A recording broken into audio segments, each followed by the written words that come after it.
Now in the second video, I'm going to show you how to add color notes to your solo using the diatonic scale.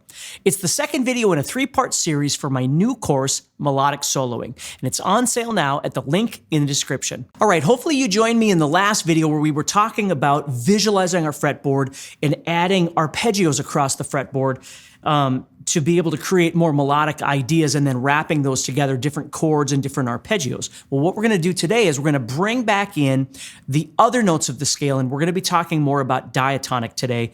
But again, don't get hung up on the terminology and things like that. We cover all those kinds of things in the Melodic Soloing guitar course. But I think it's really important because that's where some of the color is going to come back into this thing. So if we think about it, if we expand on the last video where I was playing the E minor, the G, I think I did C and D or something like that. But if I did E minor and just did a simple arpeggio like that, but started thinking about a position, maybe I just want to find a spot I want to solo in here. Maybe right there. What I want to do is start adding in some of the notes around there. Now for me, I kind of see this as a hierarchy in that I'm visualizing the arpeggio. It's almost like two transparencies that are stuck together.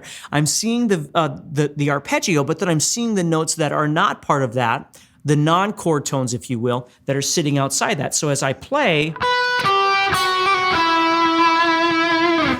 if I simply add in something else other than that arpeggio, it really adds some nice color into this.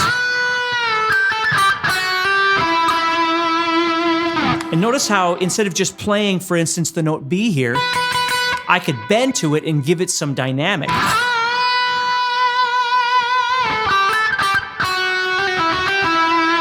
And then I'm using this note right here, okay, that F sharp, to give it some unique color as I'm playing. So it kind of connects the whole thing together. So I've got these arpeggios that I'm trying to visualize as the chords are changing. And again, I don't have to play all of it. I'm just thinking very basic. Here comes E minor. But now I'm adding in a bit of a dynamic and color to this. And let's say G was coming up next. So now I'm thinking G, B, and D if I know my notes. I know my notes on my fretboard, or I'm trying to visualize a G chord somewhere on the fretboard. And I'm just going to come right up here and visualize the G up here. D, E, F, G is what I'm seeing. Okay, so I've got these notes now. Now, if I think about it, these two notes are overlapping because they were also part of the E minor arpeggio. So really, this is the note that I need to try and target. So as I'm playing over this E minor,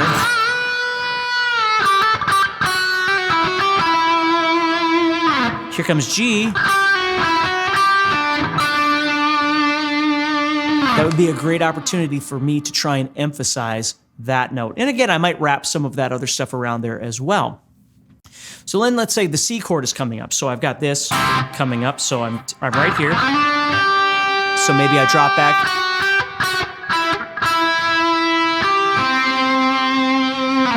So I'm visualizing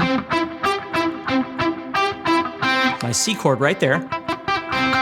But I've got this note that I've been utilizing. Right? And then D comes up.